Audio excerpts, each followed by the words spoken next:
সালমান ফারসি ডেকে বলে, নবীর সাহাবীরা রে, বেলাল আজকে আজান দিবে না, যাও ফাতেমার ঘরে হাসান আর হুসাইন আসেনি, হাসান আর হুসাইন যে নিয়ে আসো। হাসান হুসাইন বললে বেলাল আজান দিবে। আহারে, সাহাবীরা দৌড়াই গেলেন ফাতেমার বাড়ি, 7 নম্বর গেট, বাবু সালাম বরাবর সেই বাড়িটা দেখা যায়। দৌড়াই যাইয়া ফাতেমার ঘরে গেলেন। হযরতে ফাতেমার ঘরে যাওয়ার পরে হাসান আর হুসাইনকে নিয়ে আসলেন। হাসান হুসাইন দেখতে নবীর মতো দেখা যাইতো, নানা চেহারা পাইছিলেন দুইজনে, দেখতে নবীর মতো দেখা যাইতো। বেলাল ছিলেন নবী রওজার পাশে। হাসান আর হুসাইন ছোট্ট দুই ভাইকে দেখে বেলাল উঠে দৌড়ায় এসে একবার ইমাম হাসানের বুকের মধ্যে মাথা ঠেকায় কাঁদে, আবার ইমাম হুসাইনের বুকের মধ্যে মাথা ঠেকায় কাঁদতেছিল।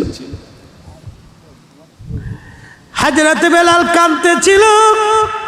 ইমাম হাসান ডেকে বললেন, নানার মুয়াজ্জিন, যেই লাহান দিয়ে নানারে আজান শুনাইতা,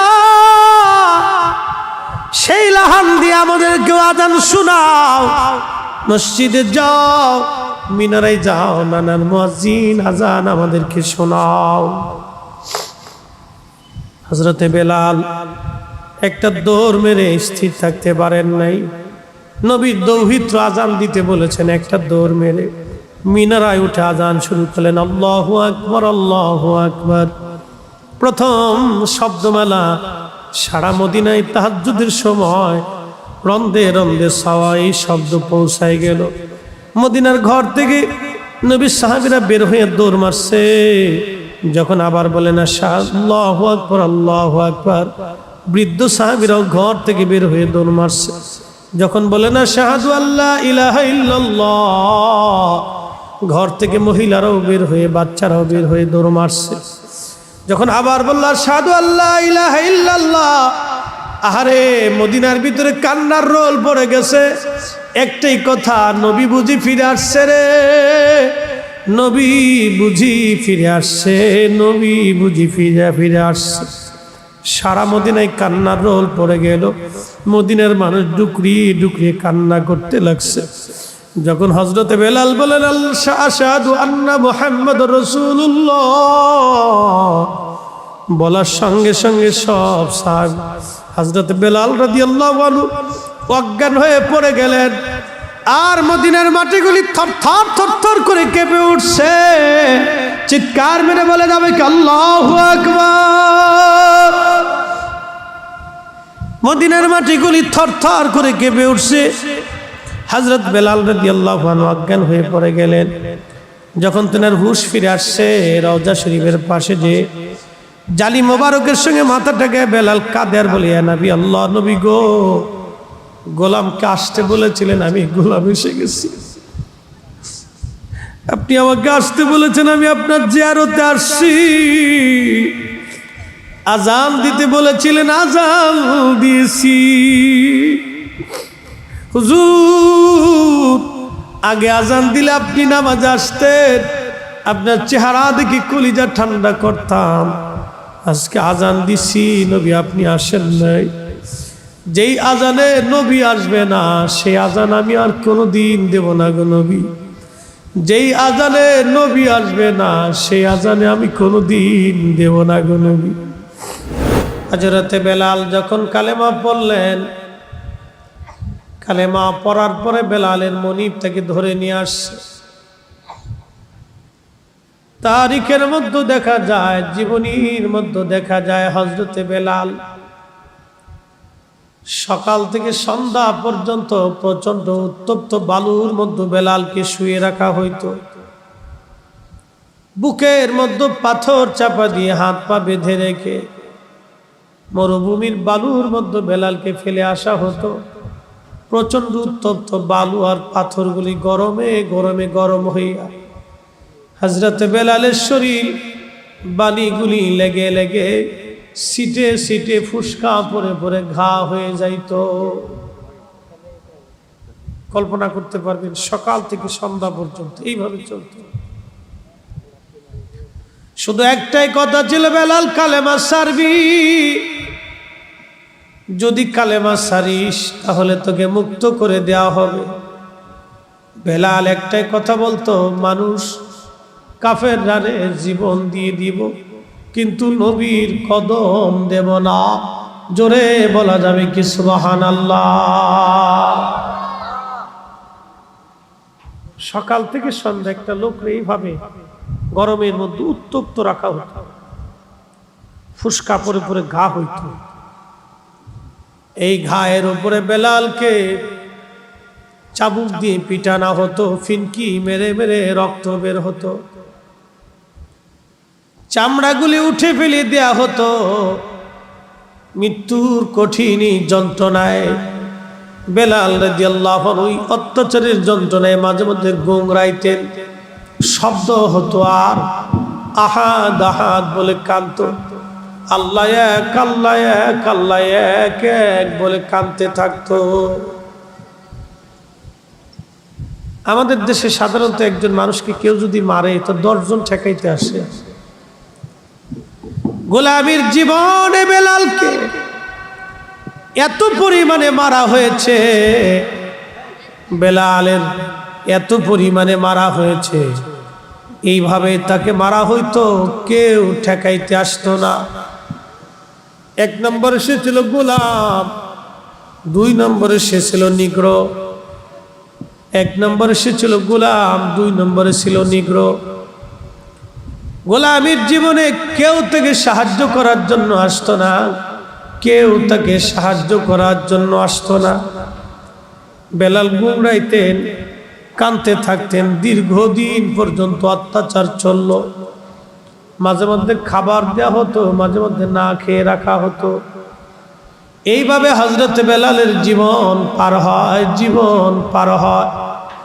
তারপর বেলাল জবান থেকে কালেমা ছেড়ে দেন নাই, ঈমান উনি ছেড়ে দেন নাই। জোরে বলা যাবে কি সুবহানাল্লাহ। তেলের গাড়ি তেলে চলে, হাওয়ার গাড়ি হাওয়ায় চলে, বিনা তেলে চালায় গাড়ি নবী সুলাইমান, আমরা সেই মুসলমান। আমরা তো অনেক দামি মুসলমান, কিন্তু অস্তিত্ব ভুলে গেছি আজকে। আমরা অনেক দামি মুসলমান, কিন্তু অস্তিত্ব ভুলে গেছি আমাদের। আমরা অনেক দামি, কিন্তু আমাদের এই দাম আমরা ভুলে গেছি, আমাদের এই দামের কথা মনে নেই। আমরা এই দামের কথা ভুলে গেছি, এই দামের কথা আমাদের মনে নেই আজকে। খুব মনোযোগ দিয়ে, হযরত বেলাল রাদিয়াল্লাহু আনহু এতটাই আশিক রাসূল ছিলেন যে ওনার খেতাব আশিক রাসূল। আমরা যদি নিজেদের নামের আগে আশিক রাসূল লিখি তাহলে এটা বেমানান হয়। এই খেতাব আর কারোর জন্য চলে না। ইসলামের জন্য কি করছি এমন বলেন তো? কয়দিন মার খেয়েছি? কিচ্ছু করিনি। এই নবীর ইশকের জন্য আমরা কিছুই করিনি। এতটাই নবীকে ভালোবাসতেন যে এক দেখাতে কালেমা পড়ছে। একসাথে বলা যাবে সুবহানাল্লাহ। জীবন থাকবে কি থাকবে না কোনো গ্যারান্টি নেই। ওনাকে একবারে মেরে ফেলতেন না, ওরাদের অত্যাচারটা ছিল এত জটিল, ওনাকে একবারে মেরে ফেলতেন না। একবারে যদি মেরে ফেলতেন তাহলে তো কোনো কথাই ছিল না। ওনাকে একবারে মেরে ফেলতেন না, সারাদিন গলার মধ্যে রশি বেঁধে হযরত বেলালকে রাস্তার ভিতর দিয়ে পাথরের মধ্য দিয়ে টানা হতো। একইতে গরমে ফুসকা পড়ে যাইতো, পাথরের মধ্য দিয়ে টানার কারণে আরো ঘা হয়ে যাইতো। এই ঘায়ের উপরে আবার পিটুনি মারা হতো। গুমরায় গুমরায় বলতেন আহাদ আহাদ আহাদ, আল্লাহ এক, আল্লাহ এক। ওরা দেখলো বেলালের জবান বন্ধ হয় না, ওরা লোহার শিককে গরম করে নিয়ে হযরত বেলালের জিহ্বাকে বের করে নিয়ে জিহ্বার ভিতর দিয়ে লোহার শেকগুলি ঢুকাইয়া আগুনের শেকগুলি ঢুকায় মুখের মধ্যে চাপা দিয়ে ধরে রাখতো। কল্পনা করতে পারবেন একজন মানুষের জীবনে কত কঠিন অবস্থা গেছে, এরপরেও কালেমা ছেড়ে দেন নাই, নবীর কদম ছেড়ে দেন নাই। আল্লাহ কোরআনে বলেন, ইয়া আইয়ুহাল্লাযীনা আমানু, ঈমানদার তোমরা, আমিনু ঈমান আনো, বিল্লাহি আমি আল্লাহর উপরে, ওয়া রাসূলিহি আমার নবীর উপরে। ঈমানদার ঈমান আনো, ঈমানের মতো ঈমান আনো, ঈমানের মতো ঈমান আনো। আমরা মাঝে মধ্যে ঈমান আমাদের দুর্বল হয়ে যায়, মাঝে মধ্যে ঈমান আমাদের দুর্বল হয়ে যায়। হযরত বেলাল নবীর প্রতি ঈমান কখনো তার দুর্বল হয় নাই। কালেমার সাক্ষ্য দিয়েছিলেন কিন্তু দুর্বল হন নাই। পিটুনি খেয়েছেন, মার খেয়েছেন, রক্ত ঝরিয়েছেন, সব কিছু চলে গেছে, কিন্তু তিনি দুর্বল হন নাই। আমিনু ঈমান আনো, আমানু ঈমান আনো, ঈমান আনো, ইয়া আইয়ুহাল্লাযীনা আমানু, হে ঈমানদার ঈমান আনো, আমিনু ঈমান আনো, বিল্লাহি ওয়া রাসূলিহি আমি আল্লাহর উপরে আমার নবীর উপরে তোমরা ঈমান আনো। ঈমান ঈমান ঈমান বড় দামি জিনিস। আল্লাহ কোরআনে বললেন, ইন্নাল্লাযীনা আমানু আমিলুস সলিহাতি উলাইকা হুম খায়রুল বারিয়া, যারা ঈমান আনছে, ঈমান অনুযায়ী আমল করছে, ঈমান অনুযায়ী যাদের আমল আছে, উলাইকা হুম খায়রুল বারিয়া, সৃষ্টির মধ্যে তারা সেরা। উলাইকা হুম খায়রুল বারিয়া, সৃষ্টির মধ্যে তারা শ্রেষ্ঠ, সৃষ্টির মধ্যে তারা শ্রেষ্ঠ। যারা ঈমান আনছে, ঈমান অনুযায়ী যারা আমল করেছে, উলাইকা হুম খায়রুল বারিয়া, সৃষ্টির মধ্যে তারা সেরা। একবার জোরে বলা যাবে কি সুবহানাল্লাহ? যেন ওলি যারা পৃথিবী থেকে মাজারে ঘুমিয়ে গেছেন তারা সেরা, যারা আল্লাহর ওলি তারা সেরা। কেন? আমানু ও আমিলুস সলিহাত, দুইটা জিনিস তাদের মধ্যে ছিল। যেমন ঈমান তেমন আমল, যেমন ঈমান তেমন ইয়াকিন, যেমন ঈমান তেমন আমল, দুইটা জিনিস তাদের মধ্যে ছিল। এই দুইটা জিনিস থাকার জন্য উলাইকা হুম খায়রুল বারিয়া, সৃষ্টির মধ্যে তারা শ্রেষ্ঠ হয়েছে। যার কারণে আল্লাহ তাদেরকে এখনো কোটি কোটি মানুষ তাদের মৌমাছির মতো তাদের কাছে যায়। কি কথা কন না কেন যায় না? খাজা মাইনুদ্দিন চিশতের মাজারে হিন্দু, মুসলমান, বৌদ্ধ, খ্রিস্টান সব। কি কথা কন না কেন? কেন যায়? মধু আছে। এ মধু দেখা যায় না, এই মধু ধরা যায় না, এ মধু ছোঁয়া যায় না, এ মধুর স্বাদ জিহ্বা দিয়ে আস্বাদন করা যায় না, এই মধুর স্বাদ হৃদয় দিয়ে আস্বাদন করতে হয়। ঠিক কি না? এ মধুর স্বাদ হৃদয় দিয়ে আস্বাদন করে, এটা জিহ্বা দিয়ে হয় না। আউলিয়া কেরামের কাছে যে মধু থাকে, এই মধুটা জিহ্বা দিয়ে আস্বাদন হয় না, এটা অন্তরের হৃদয় দিয়ে আস্বাদন করতে হয়। উলাইকা হুম খায়রুল বারিয়া, সৃষ্টির মধ্যে তারা সেরা। আচ্ছা, আপনারা একটা কথা বলেন, জবাব দিবেন তো। বেলাল কি আগে আল্লাহ দেখছে আগে না আগে নবী দেখছে? জোরে কন, বুঝেন না এখনো? বেলাল কি কালেমা পড়ছে আল্লাহ দেখা না নবী দেখা? জোরে কন, না আসতে হয়েছে? আরো জোরে বলেন। বেলাল কালেমা পড়ছে নবী দেখা, আল্লাহ দেখে না। বেলাল সারা জীবন মার খাইছে, জীবনের এক পাটে উনি মার খাইতে খাইতে পিঠের চামড়া উঠে গেছে, কালেমা সারে নাই একটা জিনিস, নবী দেখা। আমরা সুন্নিরা দিন পালন করি, ধর্ম পালন করি নবী ভালোবাসা। কথা বলেন ঠিক না বেঠে? কে আমাকে বেদাতি বললো ওটা দেখার সময় নেই,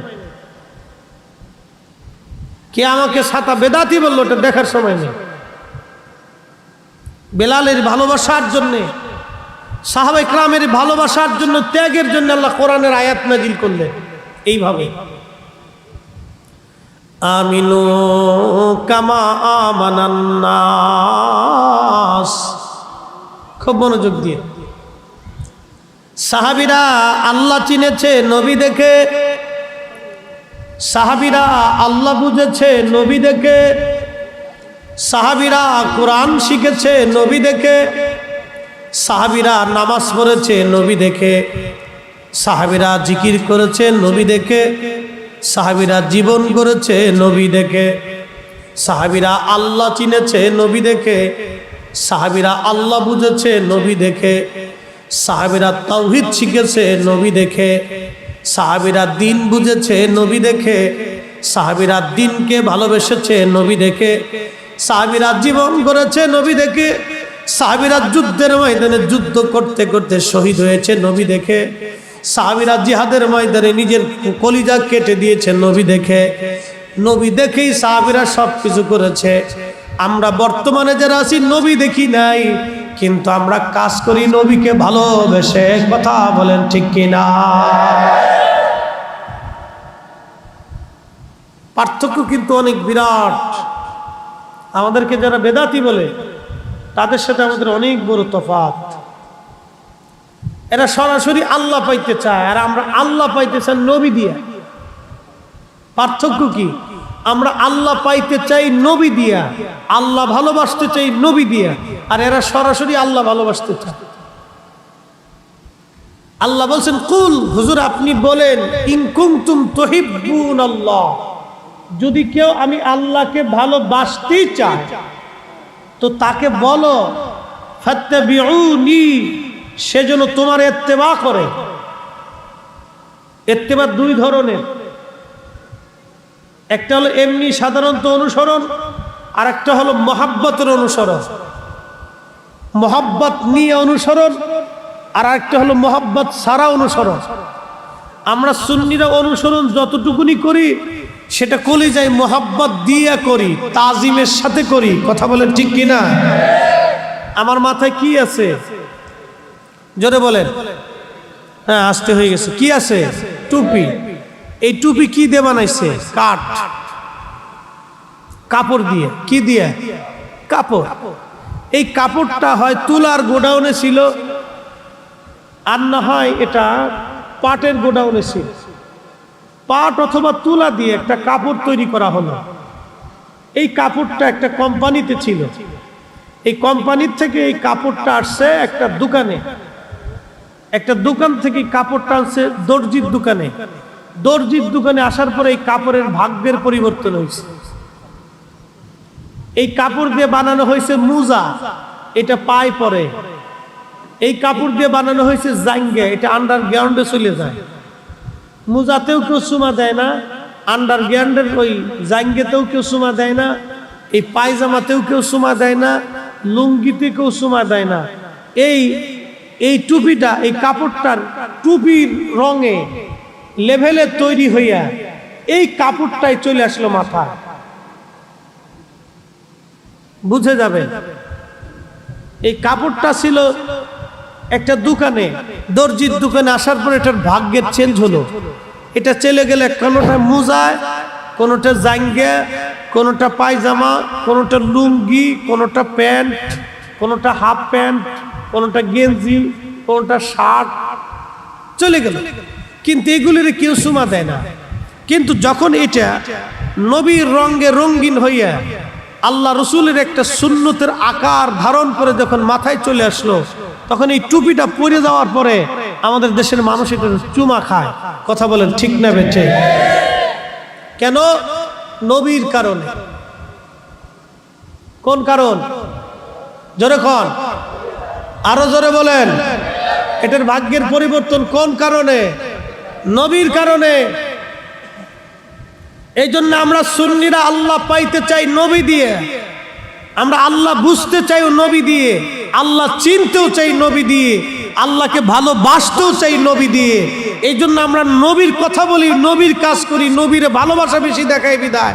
ওরা আমাদেরকে শিরিকি, মাজার পূজারি, পীর পূজারি, বেদাতি, সেদাতি, যা মন চায় আমাদেরকে তাই বলতে থাকে। ওরা বলতে থাকুক, আমরা নবীর কদম ছাড়বো না। কথা বলেন ঠিক না বেঠে? বুঝে যাই তো, চল বুঝ। কে কি বললো এগুলো দেখার সময় নেই তোমাদের। সাহাবে কেরাম নবী চিনতো, আল্লাহ চিনতো নবী দিয়ে। নবী ছাড়া তারা আল্লাহ চিনে নাই, নবী দিয়েই আল্লাহ চিনত। নবী দেখে নামাজ পড়তে আসতো। প্রিয় মুসলমানেরা, খুবই মনোযোগ। একটু শারীরিকভাবে অসুস্থতা আছে, অসুস্থতা মানে ঠান্ডা লেগে গলা বসে গেছে, যার কারণে আমি কিন্তু হাই স্পিড দিতে পারতেছি না। 4G লেভেল আজকে চলবে না, আজকে 2G লেভেল যাবে। যাই হোক, যাই চলুক, কথা কিন্তু আর 4G থাকবে। সাউন্ডিং সিস্টেমটা 2G হোক, সমস্যা নেই, কিন্তু কথা 4G আছে, কথা কম বলবো না। সাহাবীরা আল্লাহ চিনেছে নবী দেখে, এই জন্য আল্লাহ কোরআনে বলছেন মাইয়ুতিইর রাসূল ফাকাদ আতা আল্লাহ। কেউ যদি নবীকে অনুসরণ করলো তাহলে সে জানি আমি আল্লাহকেই অনুসরণ করলো। জোরে বলেন সুবহানাল্লাহ। বেলালের জীবনে আসতেছি, আগে একটু বুঝাই দিয়ে যাই। বেলাল মার খাইলেন, এরপরেও হযরত বেলাল কালেমা ছাড়েন নাই, কারণ হযরত বেলাল নবী দেখে আল্লাহ চিনেছে। এই জন্যে ঈমান এমন পরিমাণে হৃদয়ের মধ্যে আসছে, পিঠের চামড়া চলে গেছে, এরপরেও বলে না কালেমা ছাড়ব না। গোশত উঠিয়ে ফেলে দেওয়া হয়েছে, এরপরেও বলে না কালেমা ছাড়ব না। ক্ষুধার যন্ত্রণা দেওয়া হয়েছে, এরপরেও না কালেমা ছাড়ব না। জিহ্বা টেনে লোহা দিয়ে শিক করে ফোঁটা করে দেওয়া হয়েছে, এরপরেও বলে না কালেমা ছাড়ব না। মারতে মারতে মারতে মারতে শরীরের চামড়াগুলি উঠে উঠে গা হয়ে আহা ফিনকি মেরে মেরে রক্ত পড়তো, এরপরেও বেলাল কালেমা ছাড়ত না। একটাই নবী দেখে আল্লাহ চিনেছে, নবী দেখে আল্লাহ বুঝেছে, নবী দেখে কালেমা পড়েছে। নবী দেখার স্বাদ এত মজা, নবীর প্রেম এত মজা যে পিঠের চামড়া দিছে, নবীর মজা সে ছাড়ে নাই। গোশত দিয়েছে কিন্তু প্রেমের মজা ছাড়ে নাই। জীবনের রক্ত দিয়েছে, নবীর প্রেমের মজা ছাড়ে নাই। হযরতে বেলাল জীবনের চামড়া দিয়েছে, পিঠের চামড়া চলে গেছে, নবী প্রেমের মজা ছাড়ে নাই। গোশত উঠিয়ে ফেলে দিয়েছে, নবী প্রেমের মজা ছাড়ে নাই। গোশতের রক্ত পড়ে গিয়েছে, নবী প্রেমের মজা ছাড়ে নাই। জিহ্বা ফুটা হয়ে গেছে, নবী প্রেমের মজা ছাড়ে নাই। নিজের ক্ষুধা যন্ত্রণা ভোগ করেছে, নবী প্রেমের মজা ছাড়ে নাই। আমরা সুন্নিরাও আমাদেরকে বেদাতি বলবে, গালি দিবে, আমরাও নবী প্রেমের মজা ছাড়ব না, ঠিক কিনা?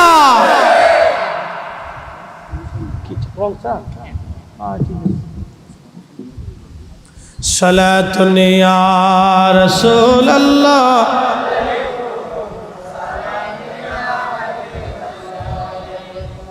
সালাতুন ইয়া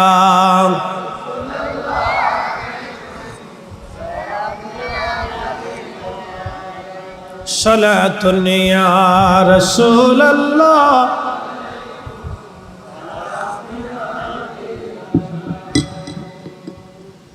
খুবই মনোযোগ। হযরত বেলাল রাদিয়াল্লাহু আনহু এই প্রেমের মজা, এই মজাটা আমরা আপনাদেরকে বুঝাইতে পারবো না। যিনি মজা পেয়েছে, এই মজা থেকে সে কোনোদিন দূরে সরে যাবে না। এটা আলাদা একটা মজা, নবী প্রেমের আলাদা একটা মজা। কি কথা বলেন, ঠিক কিনা? নবী প্রেমের আলাদা একটা মজা। অনেকে কয় তোমরা এই মিলাদের মধ্যে কি পাইছো, কি পাইছো, এখানে কি আছে? আমরা বলি ভাই রে, এখানে যে মজা আছে এই মজা তোমার বুঝাইতে পারতাম না, ঠিক কিনা? দুরুদের মধ্যে কি মজা এটা বুঝাইতে পারতাম না।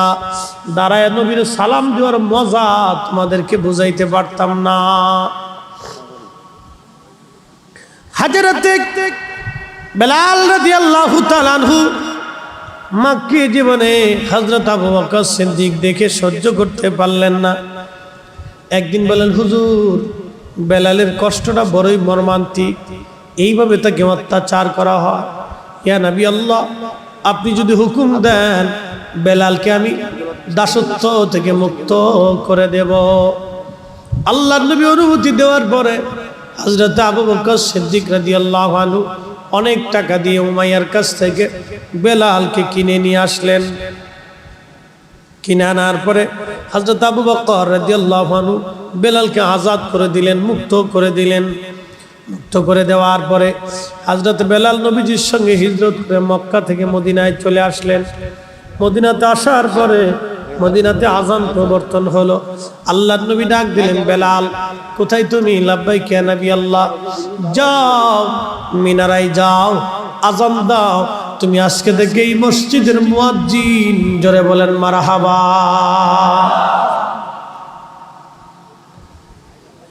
নবী প্রেমের জন্য তাকে নবীর মসজিদের মুয়াজ্জিন বানানো হলো। ইসলামের প্রথম মুয়াজ্জিন, নবীর দরবারের মুয়াজ্জিন, জানাতানা মুয়াজ্জিন না। আহা, বেলালের আজানের মধ্যে ভুল হতো। আশহাদুর জায়গায় বেলাল আসাদু পড়ে ফেলতেন। আশহাদুর জায়গায় বেলাল আসাদু পড়তেন। বেলালের আজানে ভুল হয়ে যাইতো। কাফেররা হাসাহাসি করত আর বলতো, দেখ মুহাম্মদও মূর্খ, মুহাম্মদের সাহাবীরাও মূর্খ, এরা আজান পর্যন্ত দিতে পারে না, ভাষাটাও তাদের সহি নাই। আল্লাহ কোরআনে বলেন, আমিনু কামা আমানান নাস। ও আমার বান্দারা, তোমরা ঈমান আনো। আমার নবীর সাহাবীরা যেইভাবে ঈমান আনছে সেইভাবে তোমরা ঈমান আনো। আমিনু ঈমান আনো কামা আমানান নাস। নবীর সাহাবীরা যেইভাবে ঈমান আনছে সেইভাবে ঈমান আনো। সেই দিন মূর্খ যারা ছিল, বেঈমান মুনাফিক যারা ছিল, তারা জবাব দিল, ক্বালু আনুমিনু কামা আমানাস সুবাহা। আমরা কি নির্বোধ আর বোকাদের মতো ঈমান আনবো? কারণ হযরতে বেলাল ছিল লেখাপড়াহীন একজন কৃতদাস আফ্রিকার মানুষ, যার কেন ওরা বললো এই মূর্খদের মতো কি আমরা ঈমান আনবো। হযরত খাব্বাব রাদিয়াল্লাহু আনহু ছিলেন কামার। আহা, হযরত খাব্বাবের জীবনটাও আরো বড় কঠিন। ইসলামের জন্য এদের ত্যাগ শুনলে শরীর শিহরে যায়। আহা, পশমগুলি দাঁড়ায় যায়।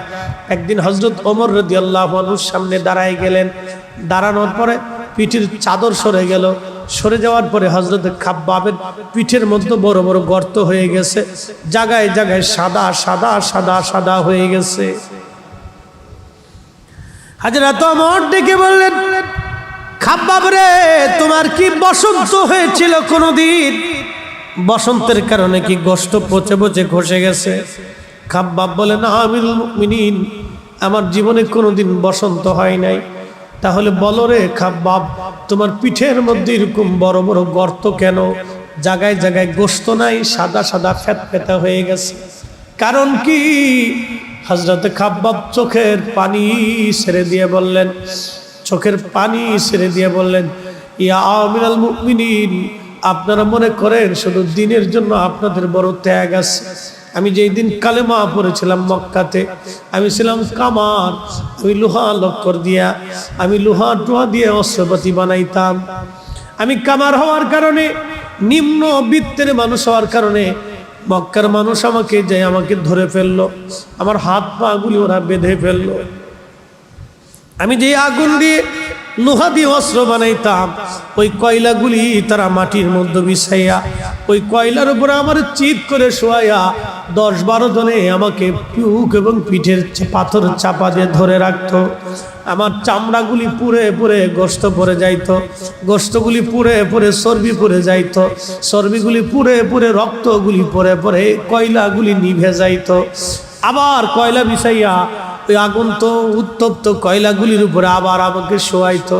হুজুর, গোশতগুলি পরে পরে চর্বি পরে আগুন, রক্তগুলি পরে পরে আগুন নিভে যাইতো। ওরা তারপরেও আমাকে ছাড়তো না, যার কারণে আমার পিঠের চামড়াগুলি খসে গেছে, আমার রক্তগুলি খসে গেছে, আমার গোশতগুলি খসে পড়েছে। আমার পিঠে কোনোদিন বসন্ত হয় নাই। আমিরুল মুমিনিন, এইগুলি হলো কালেমার বদলা। জীবন ঈমান আনার কারণে আমার পিঠের চামড়া দিয়েছি, গোশত দিয়েছি, ফেসফা দিয়েছি, পিঠের চামড়া দিয়েছি। আমিরুল মুমিনিন, ঈমান দেই নাই, ঈমান দেই নাই, ঈমান দেই নাই। সাহাবীরা নবী ভালোবেসেছে, আল্লাহকে ভালোবেসেছে নবী দিয়া, আল্লাহ চিনেছে নবী দিয়া, আল্লাহ বুঝেছে নবী দিয়া, আল্লাহ বুঝেছে নবী দিয়া, দিন বুঝেছে নবী দিয়া, ঈমান বুঝেছে নবী দিয়া, ঈমান বুঝেছে নবী দিয়া, আখিরাত বুঝেছে নবী দিয়া, জান্নাত পাইতে চাইছে নবী দিয়া, আল্লাহকে খুশি করতে চাইছে নবী দিয়া, আমরাও সুন্নিরা আল্লাহ পাইতে চাই নবী দিয়া। কথা বলেন ঠিক কিনা? বেদাতি বলে, বেদাতি বললে কি আসে যায়? হযরত খাব্বাব রাদিয়াল্লাহু আনহুর পিঠের চামড়া গেছে, গোশত চলে গেছে, এরপর ঈমান ছাড়ে নাই। হযরত বেলাল এরকম খাব্বাব, সুমাইয়া, ইয়াসার থেকে শুরু করে অনেক গরিব গরিব সাহাবীরা সর্বপ্রথম নবীকে ভালোবাসলো। ধনীরা সর্বপ্রথম নবীকে ভালোবাসে নাই, গরিব যারা তারা নবীকে সর্বপ্রথম ভালোবাসছে। এই জন্য আল্লাহর নবী মাঝে মধ্যে বলতেন, ও ধনীরা, যদি আমি নবী পাইতে চাই, গরিবের মধ্যে তুমি আমাকে তাকাও, গরিবের মধ্যে আমাকে খুঁজো। জোরে বলা যাবে কি সুবহানাল্লাহ? এই জন্য গরিবকে কষ্ট দিতে নবী ব্যথা পাইতেন। গরিবরা সর্বপ্রথম নবীকে ভালোবাসছে। ফার্স্ট দরিদ্র, অশিক্ষিত, বর্বর, কোনো লেখাপড়া নাই, কৃত দাস, এরা নবীকে আগে ভালোবাসছে। এরা নবীর জন্য পিঠের চামড়া দিয়ে দিছে, নবী দেয় নাই, পিঠের চামড়া দিয়ে দিছে, গোশত দিয়ে দিছে গরিবরা। সুমাইয়া রাদিয়াল্লাহু আনহার গুপ্তাঙ্গে বর্ষা মেরে মেরে, উনি দাসী ছিলেন, নিষ্ঠুর নির্মম বর্ষা মেরে মেরে নির্মম ভাবে তাকে শহীদ করা হয়েছিল। শুনলে শরীরের পশমগুলি দাঁড়িয়ে যায়, কত নির্মম অত্যাচার সেই দিন করা হয়েছিল। এই জন্য আল্লাহ রাসূল গরিবদেরকে বেশি ভালোবাসতেন, বলতেন আমার উম্মত গরিব, হে রব আমার গরিব উম্মতকে যারা ভালোবাসে আমি নবী তাদেরকে ভালোবাসি। একসাথে ভাই বলা যাবে না সুবহানাল্লাহ? আমরা যারা ধনী আছি সাবধান, কখনো যেন আমার অহংকার অহমিকা না আসে। এই মাসালাটা সারা জীবন মনে রাখবেন, সারা জীবনের জন্য মনে রাখবেন। যদি আপনি অহংকার অহমিকা পয়সার গরম আপনার আসে, গরিব উম্মতকে কষ্ট দেন, আল্লাহি রসুলের কদমের থেকে আপনাকে 500 বছর দূরে থাকতে হবে। আল্লাহর নবীর কদমে আপনার কোনো জায়গা হবে না। যদি রসুলের করিমের কদমে জায়গাই না হয়, তাহলে বুঝেন আল্লাহর দপ্তরে আপনার কোনো জায়গাই নেই, আপনি ওখানে যেতেই পারবেন না। আপনার জীবন ধ্বংস হয়ে যাবে, আপনার আখিরাত বরবাদ হয়ে যাবে, আপনার জিন্দেগি বরবাদ হয়ে যাবে। না পাবেন দুনিয়া, না পাবেন কবর, না মেশর, কিচ্ছু হবে না আপনার জীবনে। এই জন্য গরিব হত দরিদ্রদেরকে নবী বলতেন, খাওয়াও, তাদেরকে খাদ্য খাওয়াও, তাদের অভুক্তদেরকে খাবার দাও। আমাকে খুঁজতে হলে তাদেরকে ভালোবাসতে হবে, তাদেরকে দিতে হবে। সাদকা, ফিতর, দান, এগুলি আল্লাহ রসুল কেন সিস্টেম চালু করে গেলেন? যে উম্মত আমার গরিব দরিদ্র, ওরা আমাকে ভালোবেসে গেছে, সর্বপ্রথম আমাকে ভালোবাসছে, ওরা যাতে কোনোদিন কষ্ট না পায়, ব্যথা না পায়, বলতে না পারে হে নবী আমরাই আপনার জন্য প্রথম জীবনে আমাদের পিঠে চামড়া দিয়েছি, গোশত দিয়েছি, সন্তান দিয়েছি, জমিন দিয়েছি, দেশ ছেড়ে দিয়েছি, সব আপনার জন্য আমরা ছেড়ে দিয়েছি, আপনি তো আমাদেরকে কিছু দেন নাই। এই কথা যাতে গরিব উম্মত বলতে না পারে, সেই জন্য আল্লাহ রসুল বলছেন, যদি আমাকে পেতে চাও আমার গরিব উম্মতের মধ্যে আমাকে খুঁজে দেখো। একসাথে জোরে বলা যাবে না সুবহানাল্লাহ? সালাতুন ইয়া রাসূলুল্লাহ,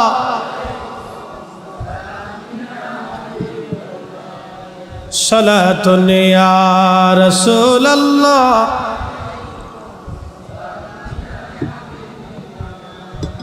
খবর লও ইয়া রাসূলুল্লাহ, খবর লও मेरे मौला मेरे आका, खबर लও সালাতুন ইয়া।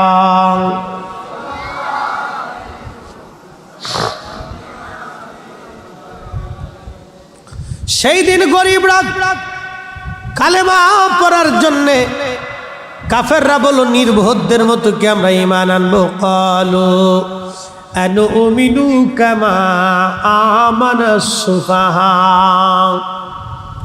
আমরা কি বোকা এবং নির্বোধদের মতো ঈমান আনবো? আল্লাহ জবাব দিয়ে দিলেন, হুজুর ওই নির্বোধদেরকে বলে দেন, আলা ইন্নাহুম হুমুস সুফাহা। আপনি নবীর সাহাবীদেরকে যারা নির্বোধ বলে গালি দেয়, নবী গো আপনি তাদেরকে বলে দেন ওরাই হলো নির্বোধ, ওরাই বোকা। আপনি নবীর সাহাবীদেরকে যারা নির্বোধ বলে গালি দেয়, ও নবীজি আপনি বলে দেন তারাই নির্বোধ, তারাই বোকা। কোরআনে আল্লাহ সাহাবীদের এত দাম দিলেন, তাদের ইমানের এত দাম আল্লাহ পাক দিলেন। আল্লাহ বলেন আমার সাহাবীদের মতো ঈমান আনো, আমার নবীর সাহাবীদের মতো ঈমান আনো, নবীর সাহাবীদের মতোই ঈমান আনো। ঈমান ঈমান ঈমান। একটু চিন্তা করেন যে ঈমান কত দামি জিনিস, তাও বলছে সাহাবীদের মতো আনো। একসাথে বলা যাবে সুবহানাল্লাহ? আরো জোরে বলেন। তাহলে সাহাবীদের ঈমান আর আমাদের ঈমান কি একরকম? মানে বিশ্বাসে একরকম কিন্তু ওজনে একরকম না, ঠিক কি না? সাহাবীদের ঈমানের ওজন বেশি, কারণ তারা পিঠের চামড়া দিছে, ঈমান দেয় নাই। আর আমরার ঈমান হলো দোদুল্যমান। আমাদের ঈমান হলো দোদুল্যমান। মসজিদে গেলে আমরা জুতা চুরি করি, আমরা হলো সেই মুসলমান। আমরা অপরের হক মেরে খাই, আমরা সেই মুসলমান।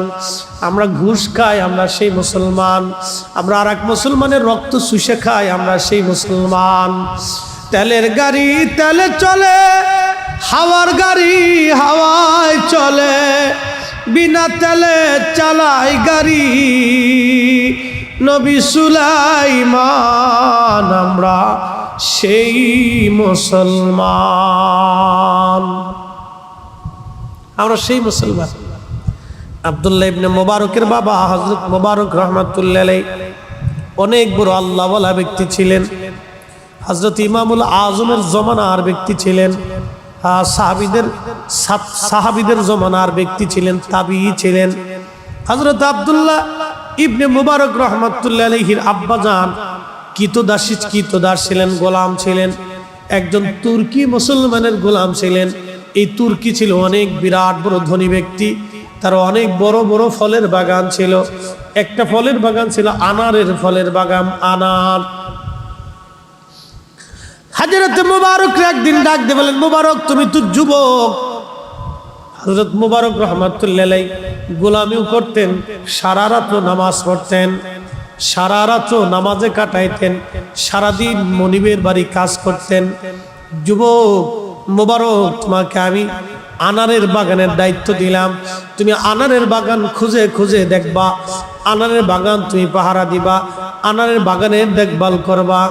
হযরত মুবারক বহু বছর ধরে আনারের বাগান পাহারা দিতে লাগলেন।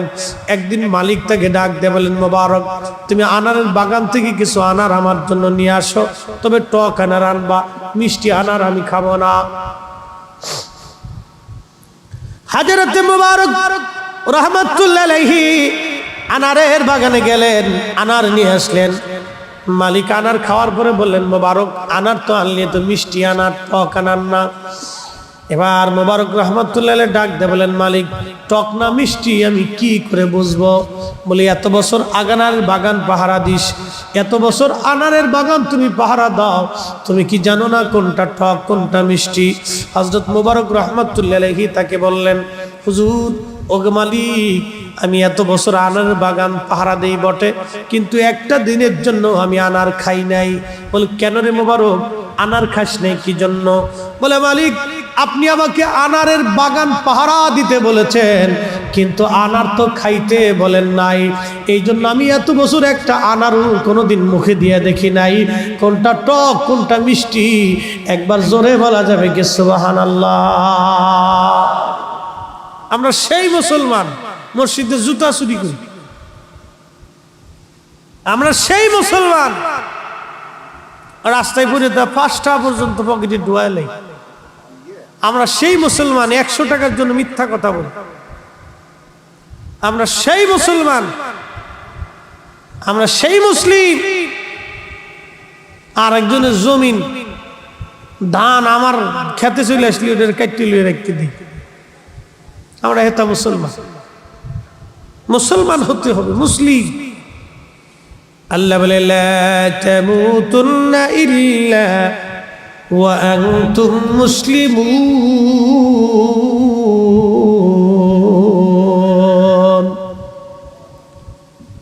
রে বান্দা, মুসলমান হয়ে কবরে আসো, মুসলমান হয়ে আসো, মুসলমান হয়ে তুমি কবরে আসো। তুমি মুসলমান হয়ে কবরে আসো, মুসলমান না হয়ে আইসো না। মুসলমান হয়ে তুমি কবরে আসো, মুসলমান হয়ে তুমি কবরে আসো, মুসলমান না হয়ে আইসো না, মুসলমান হয়েই তুমি কবরে আসো। হ্যাঁ, মুসলমান হয়ে তুমি কবরে আসো। আল্লাহ বলেন মুসলমান তারাই, ইন্নামাল মুমিনুনাল্লাযীনা ইযা যুকিরাল্লাহু ওয়াজিলাত কুলুবুহুম।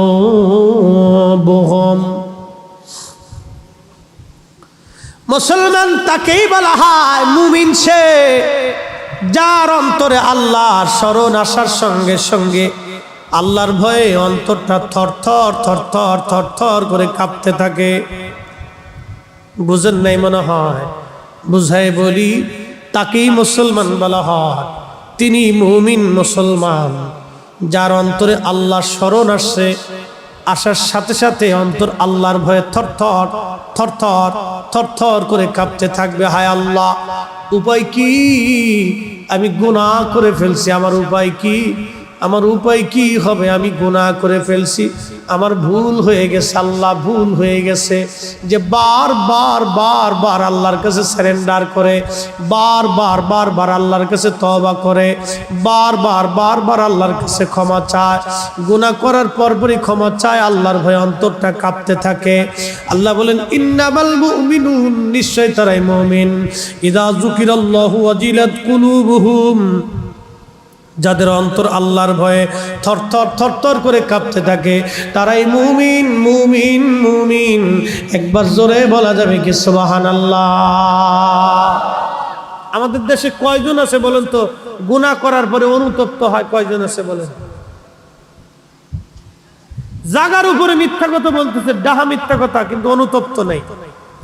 খারার উপরে আরেকজনের হক নষ্ট করে দিতেছে, কোনো অনুতপ্ততা নাই যে হায় আমি ভুল করছি, আমার ভুল হয়ে গেছে, এই অনুতপ্ত নাই। একবারে দাঁড়ার উপরে, খারার উপরে, একবারে দাঁড়ার উপরে আপনাকে ঠকাই দিচ্ছে, মালে ভেজাল দিতেছে, অনুতপ্ত নাই।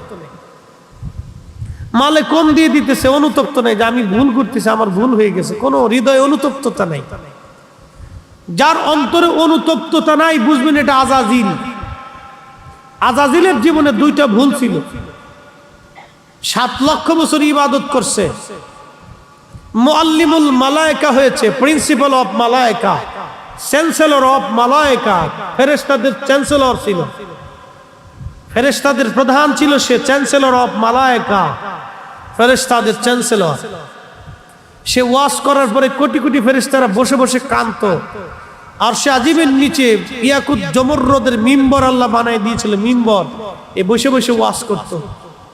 Chancellor of মালায়েকা।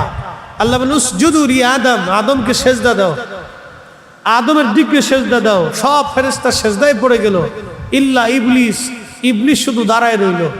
জিজ্ঞেস করলেন কেন সেজদা দিলি না? প্রথম জবাব ছিল আল্লাহ আমাকে বানাইছো আগুন দিয়ে, ওকে বানাইছো মাটি দিয়ে। আগুনের তৈরি ফেরেশতা হয়ে মাটির তৈরি আদমকে আমি সেজদা দিতে পারি না। প্রথম ভুল ছিল অহংকার, দ্বিতীয় ভুল ছিল সারেন্ডার না করার অনুভূতি।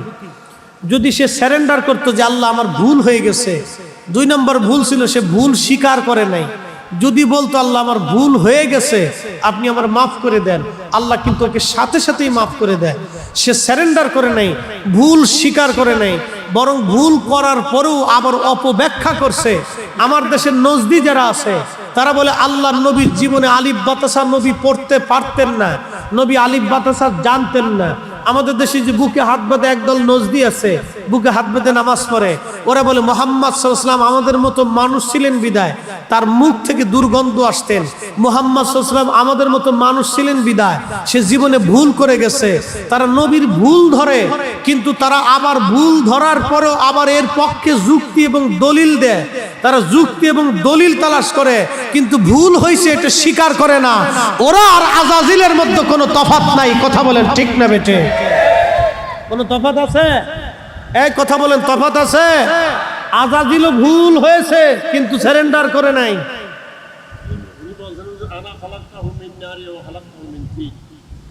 আজাজিল তো ভুল স্বীকার করেই নাই, শুধু ভুল স্বীকার করেই নাই, সে আরো অপব্যাখ্যা দিছে যে ওরে বানাইছো আগুন দিয়ে, আমারে বানাইছো আগুন দিয়ে, ওরে বানাইছো মাটি দিয়ে। অতএব ওকে সেজদা দিতে আমি পারি না। সে আরো দলিল সাবমিট করছে, ভুল তো স্বীকার করেই নেই, ভুল করার পরে আরো দলিল সাবমিট করছে। আমার দেশের যারা নজদি, আল্লাহ মাফ করুক, তারা আল্লাহ রসুলের শানে গুস্তাখি করে, গুস্তাখিমূলক বক্তব্য দেয়। বক্তব্য দেওয়ার পরে তার বক্তব্য সঠিক এই ব্যাপারে সে দলিল সাবমিট করে, দলিল প্রমাণ উপস্থাপন করে। তার ভুল হয়েছে সে স্বীকার করে না, বরং আরো দেমাগ দেখাইয়া, এলেমের বহর দেখাইয়া সে রসুলের পাকের শান ইজ্জতকে মানবের হৃদয়ে কমিয়ে বলার জন্যে, মানবকে শিক্ষা দেওয়ার জন্য সে দলিল সাবমিট করে। এই শয়তান আর আজাজিল শয়তানের মধ্যে কোনো তফাৎ নাই। আজাজিল হলো জিন শয়তান, আর এটা হলো মানুষ শয়তান। আজাজিল হলো টুপি সারা শয়তান, এটা হলো টুপিওয়ালা শয়তান। আজাজিল হলো দাড়ি সারা শয়তান, আর এটা হলো দাড়িওয়ালা শয়তান। কথা বলেন ঠিক না বেঠে? তফাৎ আছে? কোনো তফাৎ নেই। সে ভুল স্বীকার করে না, বরং আর ওই ভুলের প্রতি সে ব্যাখ্যা দেয়, এটি ঠিক। আল্লাহর নবীর জীবনে ভুল ছিল নাকি? কি কথা কন না কেন? আল্লাহর নবীর জীবনে ভুল ছিল? যদি ভুল হয় তাহলে আল্লাহ কেন বলেন মাইয়ুতির রাসূল ফাকাদ আতা আল্লাহ? এই এক আয়াত দিয়ে বোঝা যায় নবীর ইত্তেবা হলেই আমি আল্লাহর ইত্তেবা হয়ে যায়। আচ্ছা বলেন, আল্লাহর জীবনে ভুল আছে? আসতে কোন কে? আল্লাহর জীবনে কোনো ভুল আছে? আল্লাহর এই সৃষ্টির মধ্যে কি কোনো ভুল আছে? আল্লাহর যেহেতু ভুল নাই, আল্লাহ বলছেন মাইয়ুতির রাসূল ফাকাদ আতা আল্লাহ। আমার রসুলের ইত্তেবা হলেই আমি আল্লাহর ইত্তেবা হয়ে যায়। যার ইত্তেবা হলে আল্লাহর ইত্তেবা হয়। যেহেতু আল্লাহর ভুল নাই, আল্লাহর আইব নাই, আল্লাহ ত্রুটি মুক্ত, আমার নবীও ত্রুটি মুক্ত, নবীর জীবনেও ভুল নাই, নবীর কোনো আইব নাই। নবীর জীবনে আইব যারা ধরে, ভুল যারা ধরে, ত্রুটি যারা ধরে এবং এর পক্ষে আবার দলিল সাবমিট করে, ওরা আজাজিল বিন আজাজিল। আজাজিলও ওদের চাইতে ভালো, আজাজিলের চাইতে ওরা নিকৃষ্ট। কথা বলেন ঠিক না বেঠে? এই দুনিয়ার মানুষ রূপী শয়তান থেকে যদি বাঁচতে পারেন তো ঈমান নিয়ে কবরে যাবেন, বুঝে কবরে যাবেন ভাই। আমরা দলের টানে, দল দিয়া, পীর দিয়া, মাসলাক দিয়ে নবী চিনবো না। আমরা নবী চিনবো নবীর গুণ দিয়া। কি কথা বলেন ঠিক কিনা? কোন দল, কোন মাসলাক, কোন গোষ্ঠী, কোন বংশ, কোন দল, কোন দরবার, কোন পীর, কোন শায়েখ, কোন আজহারি, কোন মাদানি, মক্কা মদিনার ইমাম, বাইতুল আকসার ইমামও যদি আল্লাহ রসুলের শান মানকে খাটো আর ছোট করে দেখে, ওয়াল্লাহি বিল্লাহি তাল্লাহি, আসমানের মালিকের কসম, জমিনের মালিকের কসম, সৃষ্টির মালিকের কসম করে বলি, তাকে এক সেকেন্ডের জন্য বিশ্বাস করা যাবে না, মানা যাবে না। মুসলমান কথা বলে ঠিক নেবেছে, সে যেই হোক তাকে মানা যাবে না। সে কোন দরবারের পীর এটা চিনি না, সে কোন দরবারের খতিব এটা চিনি না, সে কোন মসজিদের খতিব এটা চিনি না, ও সে কোন মাদ্রাসার চ্যান্সেলর এটা চিনি না, সে কোন মাদ্রাসার প্রিন্সিপাল এটা চিনি না, সে কত বড় বুজুর্গ আর বেজর্গ কত কোটি বছর সেজদা দিছে, আর কাবা শরীফে মাকাম ইব্রাহিমে বৈশাও যদি জিকির করে, খোদার গিলাপ দিয়েও যদি তার কবরস্থ করা যায়, আল্লাহর কসম নবীর সাথে গুস্তাখি করে কবরে গেলে ওর কবরে পুরসাবু করব না, ওর কবরের দিকে ফিরেও তাকাবো না। কথা বলেন ঠিক না বেঠে? কি জন্য কবরের দিকে ফিরে তাকাইতে যাব? ঈমান বুঝে কবরে যেতে হবে ভাই। আবার বলি, সাহাবীরা কিন্তু আল্লাহ চিনেছে নবী দেখে, সাহাবীরা আল্লাহ বুঝেছে নবী দেখে, সাহাবীরা আল্লাহ চিনেছে নবী দেখে। এই জন্য পিঠের চামড়া দিয়েছে বেলাল, ঈমান দেয় নাই। বেলাল থেকে বুঝে যাবে, পিঠের চামড়া দিয়ে দিছে, ঈমান দেয় নাই। নেভার, জীবন দিয়ে দেব মাগার ঈমান দেব না। বেলাল কি আল্লাহ দেখছিল? কথা বলে না, আল্লাহ দেখছিল? কোন সাহাবী কি আল্লাহ দেখছে না আগে নবী দেখছে? এরা নবী দেখে আল্লাহ চিনেছে, নবী দেখে আল্লাহকে ভালোবাসছে, নবীর মোহাব্বত আগে নিয়ে তারপরে আল্লাহর মোহাব্বত নিছে। কি কথা কন না কে?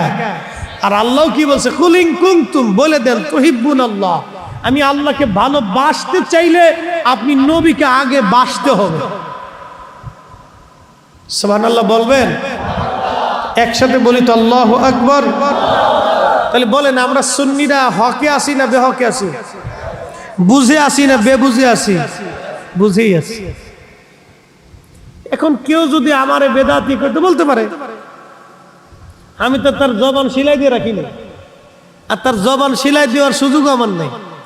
মনে রাখবেন, নদীর বাঁধ, নদীর জোয়ার বাঁধ দিয়ে ঠেকানো যায়, কিন্তু মানুষের জবান ঠেকানো যায় না। নদীর জোয়ার বন্ধ করে দিতে পারবেন, কিন্তু মানুষের জবানের কথা বন্ধ করা যায় না।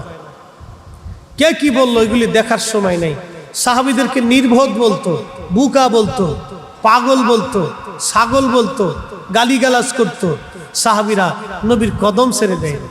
শুধু গালিগালাজ, পিঠের চামড়া চলে গেছে, গোশত উঠিয়ে ফেলে দিয়েছে, চোখের সামনে সন্তানকে হত্যা করে ফেলেছে, বাবা মাকে শহীদ করে দিয়েছে। এরপরেও তারা রসুল করিমের নুরানি বদন দেখে নিজের জীবনটাকে এমনই পরিবর্তন করেছে যে জীবন দিয়ে দিছে, নবীর কদম তারা দেয়নি। জীবন দিয়ে দিছে, নবীর কদম তারা ছেড়ে দেয়নি, ঈমান তারা ছেড়ে দেয়নি। এটা হলো সাহাবায়ে কেরামের ইখলাস। আমাদেরকে ওইভাবেই নবীর মোহাব্বত বুকে ধারণ করতে হবে। কোনো ব্যক্তি দেখার দরকার নেই, কোন শায়েখ কি বললো ছাতা দেখার সময় আমাদের নেই। প্রিয় মুসলমান,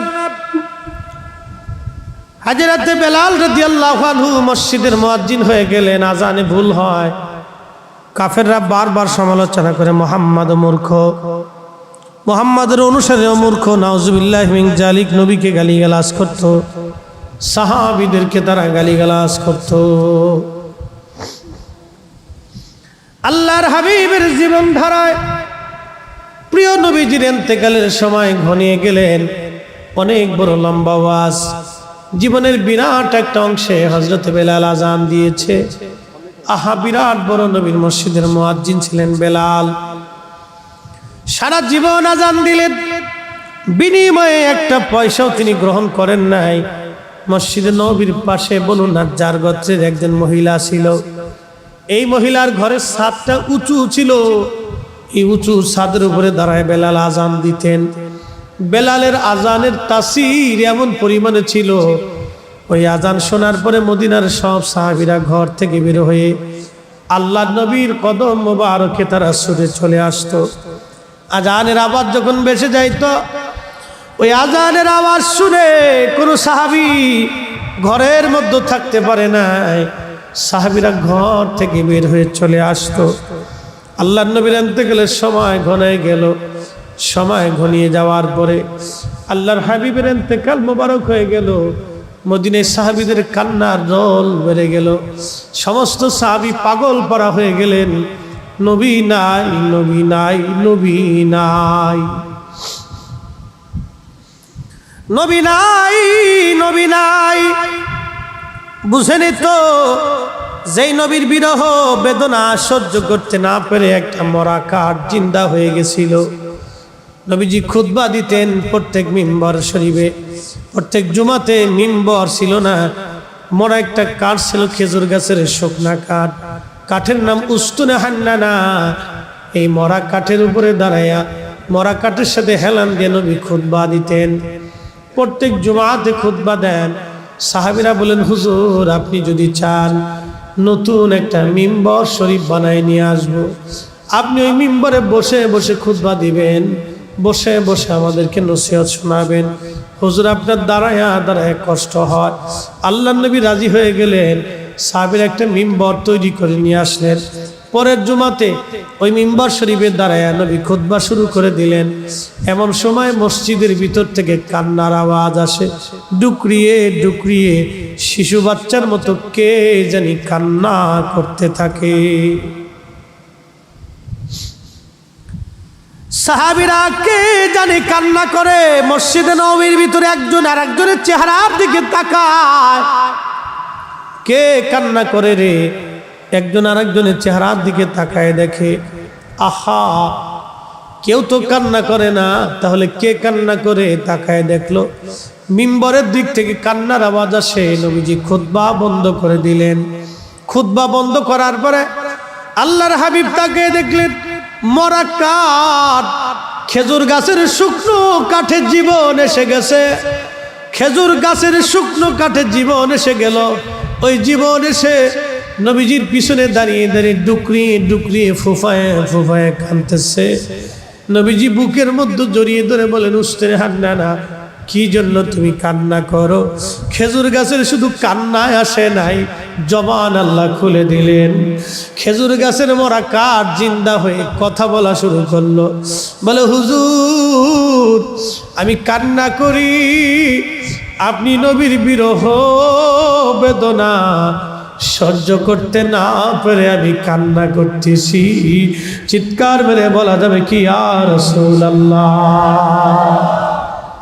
তুমি মোদের আশার আলো, তাই তো তোমায় বাসি ভালো, তুমি মোদের আশার আলো, তাই তো তোমায় বাসি ভালো। হৃদয় নামের ফুলদানিতে গেথে রেখেছি প্রেমের মালা। ইয়া রাসূলুল্লাহ ইয়া হাবিবাল্লাহ, ইয়া রাসূলুল্লাহ ইয়া হাবিবাল্লাহ, ইয়া রাসূলুল্লাহ।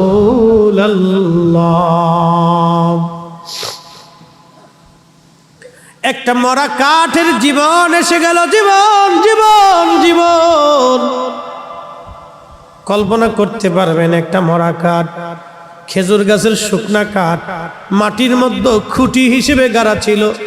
নবীজির সহবতে লাগার কারণে খুঁটির মধ্যে জীবন এসে গেল। জীবন কথা বলা শুরু করলো। শুধু কথাই বলে নাই, তার বিবেক তৈরি হয়ে গেল। আহা, একটা মরা কাঠ জিন্দা হয়ে গেল। শুধু জিন্দাই হলো না, মরা কাঠের জবান খুলে গেল। শুধু জবানই খুললো না, মরা কাঠের বিবেক তৈরি হয়ে গেল। একসাথে বলে জোরে বলা যাবে কি আল্লাহু আকবার। চিৎকার মেরে বলা যাবে কি ইয়া রাসূলুল্লাহ। একটা মরা কাঠের জীবন তৈরি হয়ে গেল। শুধু জীবন হলো না, তার বিবেক তৈরি হলো। শুধু বিবেক তৈরি হলো না, তার জবান তৈরি হয়ে গেল। জবান দিয়ে বলে, হুজুর আপনার বিরহ বেদনা সহ্য করতে না পেরে কাঁদতেছি। আল্লাহর নবী ডাক দেয়া বলেন, উস্তনে হান্না না রে, তোমার কান্না কি বন্ধ হবে না? বলে, হায় ইয়া নবী আল্লাহ, আমার কান্না বন্ধ হবে। নবী গো, কান্না বন্ধ হয়ে যাবে, তবে একটা শর্ত, একটা আশা আপনি নবীর কদম মোবারকে, ও নবীজি আপনি ওয়াদা করে যান, কিয়ামতের ময়দানে জান্নাতে যাওয়ার সময় আপনি আমারে ছাড়া জান্নাতে যাবেন না। একবার জোরে বলা যাবে কি আল্লাহু আকবার। এই আসতে বললেন কেন? জোরে বলেন, আরো জোরে বলেন। যারা বলে নবী মুহাম্মদের ক্ষমতা নাই, ওরাই বেদাতি। এই কথা বলেন। যারা বলে নবী মুহাম্মদের ক্ষমতা নাই, ওরা কি? জোরে বলেন। ওরা বেদাতি, আমরা বেদাতি না, ওরা বেদাতি। বন্ধুগণ, যুবকেরা জানি ওরা হযরত বেলালের জীবনী দিয়েছে আমাকে। বেলালের জীবনী ওরা শুনতে চায়। আমি ছোট্ট করে ঘটনাটা বলে দিয়ে যাব। আল্লাহর নবীর ইন্তেকাল মোবারক হয়ে গেল। সাহাবায়ে কেরাম বিমর্ষ হয়ে গেলেন। হযরত বেলাল বেশি পাগল পারা হয়ে গেলেন। কারণ কি? এই জন্যই 5 ওয়াক্ত আজান দিতেন, আর আল্লাহর নবী 5 ওয়াক্ত নামাজে আসতেন। বেলাল ওই আজানে নামাজে নবী 5 বার দেখতেন। নবীর দর্শে বসতেন, নবীর কাছে কাছে বসে থাকতেন। পাগল পারা হয়ে গেলেন বেলাল। আহা, একটা মরা কাঠ যদি নবীর জন্য পাগল হয়, তাহলে বুঝেনি তো একজন সাহাবীর হালত কি হতে পারে। একটা মরা কাঠ পাগলের মতো হয়ে গেল। পাগল হয়ে তার বিবেক তৈরি হলো, জীবন তৈরি হলো। এই মরা কাঠ বলে, হুজুর আপনি আমাকে জান্নাতে নিয়ে যাবেন, ওয়াদা করে দেন। আহা, নবীজি বললেন, সাহাবীরা যাও, আমি ওকে নিয়ে জান্নাতে চলে যাব। আমার মিম্বার শরীফের নিচে তাকে দাফন করে রাখো। কিয়ামতের মাঠে আমি আমার উস্তুনে হান্নানকে নিয়ে জান্নাতে যাব। যেই মিম্বারের দ্বারায় নবী খুতবা দিতেন, ওই মিম্বারের নিচে এখনো সেই কাঠ পুঁতে রাখা আছে। একবার জোরে বলা যাবে কি সুবহানাল্লাহ।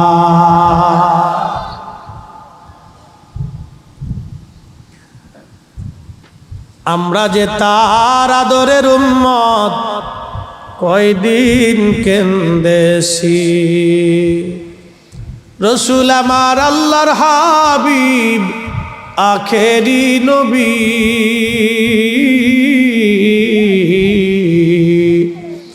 আমরা যে তার আদরের উম্মত, উম্মতের করলাম কি? আমরা যে তার আদরের উম্মত, কয়দিন কেন্দেছি। ছোট্ট একটু গাঠুরি বেঁধে বেলাল নবীর মসজিদের সামনে দাঁড়ানো।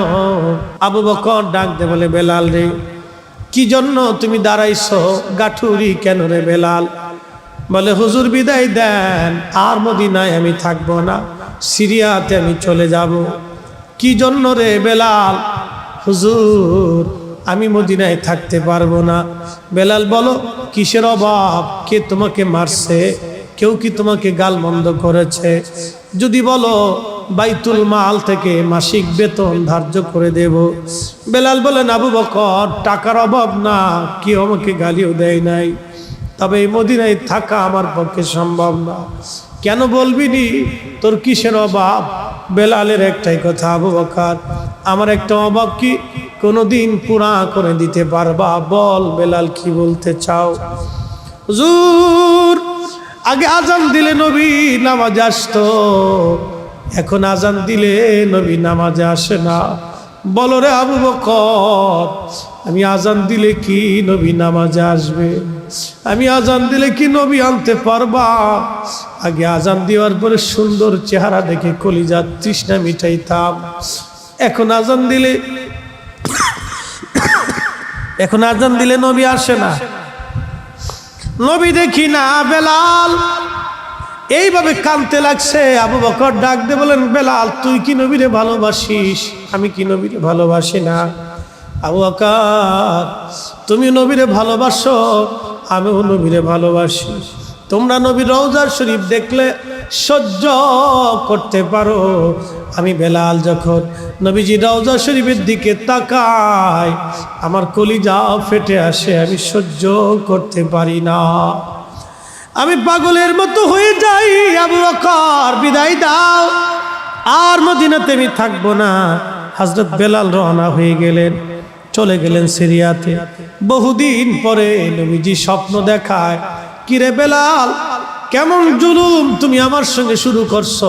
বেলাল রে, কতদিন হলো তুমি আমার জিয়ারতে আসো না?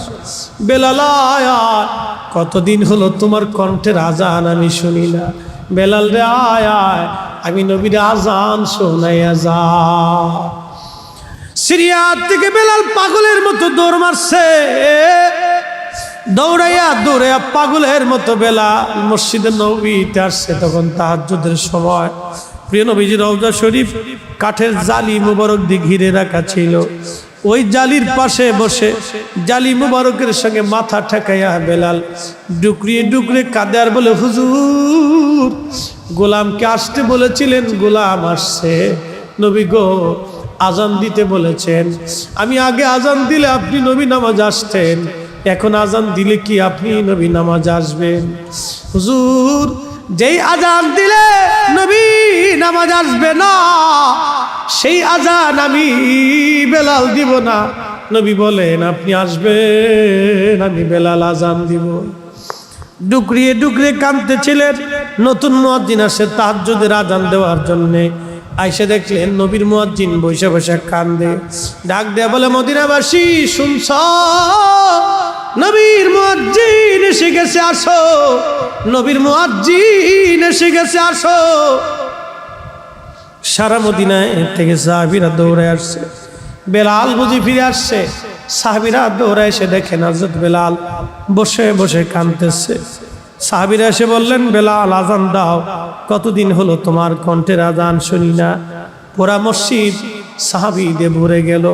হযরত বেলাল একটাই কথা, সাহাবীরা রে, আমি আজান দিলে আগে নবী নামাজে আসতো, বলো এখন আজান দিলে কি নবী নামাজে আসবে? বলো, আমি আজান দিলে কি নবী আনতে পারবা? বলো। পাগলের মতো হয়ে গেছে সাহাবেকরা। এই কথা শোনার পরে সব সাহাবী ডুকরিয়ে ডুকরিয়ে ফুফিয়ে ফুফিয়ে কেঁদে ফেলতেছে। মসজিদে নববীর মধ্যে কান্নার রোল পড়ে গেল। সালমান ফারসি ডেকে বলে, নবীর সাহাবীরা রে, বেলাল আজকে আজান দিবে না, যাও ফাতেমার ঘরে হাসান আর হুসাইন আসেনি, হাসান আর হুসাইনকে নিয়ে আসো। হাসান হুসাইন বললে বেলাল আজান দিবে। আহারে, সাহাবীরা দৌড়াই গেলেন ফাতেমার বাড়ি, 7 নম্বর গেট, বাবু সালাম বরাবর সেই বাড়িটা দেখা যায়। দৌড়ায় যাইয়া ফাতেমার ঘরে গেলেন। হযরতে ফাতেমার ঘরে যাওয়ার পরে হাসান আর হুসাইনকে নিয়ে আসলেন। হাসান হুসাইন দেখতে নবীর মতো দেখা যাইতো, নানা চেহারা পাইছিলেন দুইজনে, দেখতে নবীর মতো দেখা যাইতো। বেলাল ছিলেন নবীর রওজার পাশে। হাসান আর হুসাইন ছোট্ট দুই ভাইকে দেখে বেলাল উঠে দৌড়ায় এসে একবার ইমাম হাসানের বুকের মধ্যে মাথা টেকায় কাঁদে, আবার ইমাম হুসাইনের বুকের মধ্যে মাথা টেকায় কাঁদতেছিল। হযরত বেলাল কাঁদতেছিল।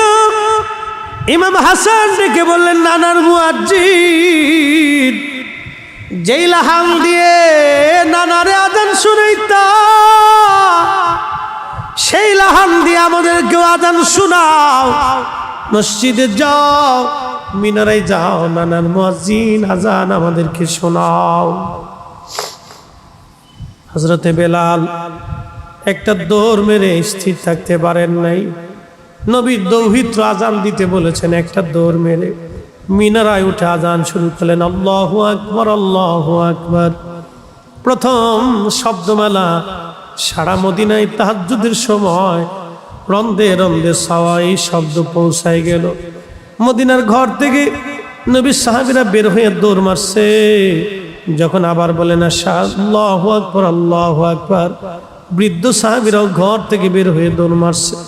যখন বলেন আশহাদু আল্লা ইলাহা ইল্লাল্লাহ, ঘর থেকে মহিলারাও বের হয়ে, বাচ্চারাও বের হয়ে দৌড় মারছে। যখন আবার বলল আশহাদু আল্লা ইলাহা ইল্লাল্লাহ, আহারে, মদিনার ভিতরে কান্নার রোল পড়ে গেছে। একটাই কথা, নবী বুঝি ফিরে আসছে রে, নবী বুঝি ফিরে আসছে, নবী বুঝি ফিরে আসছে। সারা মদিনায় কান্নার রোল পড়ে গেল। মদিনার মানুষ ডুকরিয়ে ডুকরিয়ে কান্না করতে লাগছে। যখন হযরতে বেলাল বলেন আশহাদু আন্না মুহাম্মাদুর রাসূলুল্লাহ, বলার সঙ্গে সঙ্গে সব সাহাবী হযরতে বেলাল রাদিয়াল্লাহু আনহু অজ্ঞান হয়ে পড়ে গেলেন। আর মদিনার মাটিগুলি থরথর থরথর করে কেঁপে উঠছে। চিৎকার মেরে বলে যাবে কি আল্লাহু আকবার। মদিনার মাটিগুলি থরথর করে কেঁপে উঠছে। হযরত বেলাল রাদিয়াল্লাহু আনহু অজ্ঞান হয়ে পড়ে গেলেন। যখন তেনার হুঁশ ফিরে আসছে, রওজা শরীফের পাশে যে জালি মোবারকের সঙ্গে মাথাটাকে বেলাল কাঁদে আর বলে, ইয়া নবী আল্লাহ, নবী গো, গোলামকে আসতে বলেছিলেন, আমি গোলাম এসে গেছি। আপনি আমাকে আসতে বলেছেন, আমি আপনার জিয়ারতে আসছি। আজান দিতে বলেছিলেন, আজান দিয়েছি। হুজুর, আগে আজান দিলে আপনি নামাজে আসতেন, আপনার চেহারা দেখে কলিজা ঠান্ডা করতাম। আজকে আজান দিছি, নবী আপনি আসেন নাই। যেই আজানে নবী আসবে না, সেই আজান আমি আর কোনোদিন দেব না গো নবী। যেই আজানে নবী আসবে না, সেই আজানে আমি কোনোদিন দেব না গো নবী। হুজুর ক্ষমা করে দেন, হুজুর আমাকে মাফ করে দেন। ডুকরিয়ে ডুকরিয়ে কান্নাকাটি করে নবীর পাগল, নবীর আশিক হযরতে বেলাল চলে গেলেন সিরিয়ার থেকে দামেস্ক। কলিজা ফেটে মারা গিয়েছিলেন। নবীর বিরহ বেদনা সহ্য করতে পারেন নাই।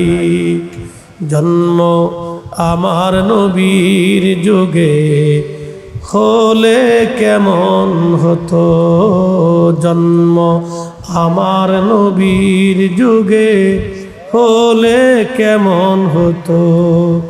দুনয়নে রসুল পাক দেখিলে কেমন হতো, দুনয়নে রসুল পাক দেখিলে কেমন হতো।